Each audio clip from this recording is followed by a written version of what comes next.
Hello all, ఈ మధ్య ఒక రెస్టారెంట్కి వెళ్ళినప్పుడు బేబీకార్న్ మంచూరియా ట్రై చేసాము. చాలా బాగుండే, మా పాపకు కూడా బాగా నచ్చింది. ఇంట్లో ఎందుకు ప్రిపేర్ చేయకూడదు అని చెప్పేసి సూపర్ మార్కెట్ నుంచి బేబీకార్న్ అయితే తీసుకొచ్చుకున్నాము. దాని ప్రాసెస్ ఈ వీడియోలో చూపిస్తాను, చూసేయండి. ముందుగా బేబీకార్న్ని శుభ్రంగా వాష్ చేసి ఇలా పొడుగ్గా ముక్కల్లా కట్ చేసి పెట్టుకోవాలి. తర్వాత అందులో 2 టేబుల్ స్పూన్ల corn flour, 1 table spoon ginger garlic paste, salt, కారము, అన్ని అంటే చాట్ మసాలా ధనియాల పొడి అన్ని వేసుకొని ముక్కకి పట్టేలాగా మంచిగా కలుపుతూ ఉండాలి.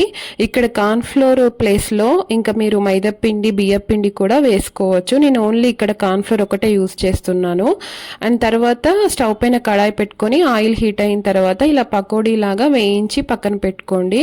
ఇలా కూడా తినేసేయచ్చు. నేను మంచూరియా స్టైల్లో చేస్తున్నాను కాబట్టి ఇక్కడ పచ్చిమిర్చి, ఆనియన్స్, ఇంకా వెల్లుల్లి సన్నగా కట్ చేసి పెట్టుకున్నాను. స్టవ్ పైన మరో కడాయి పెట్టుకొని ఆయిల్ హీట్ అయిన తర్వాత అవన్నీ వేసుకొని 2 టేబుల్ స్పూన్ల నువ్వులు కూడా యాడ్ చేయండి. అంటే రెస్టారెంట్ స్టైల్లో బాగుంటుంది చూడడానికి.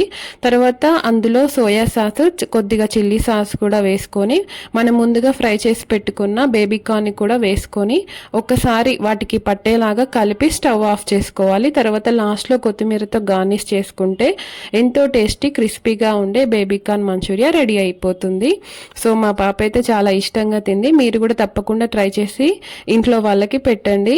వీడియో నచ్చితే కనుక ప్లీజ్ సబ్స్క్రైబ్ చేసుకోవడం మర్చిపోద్దు. Thank you for watching. Kiwi and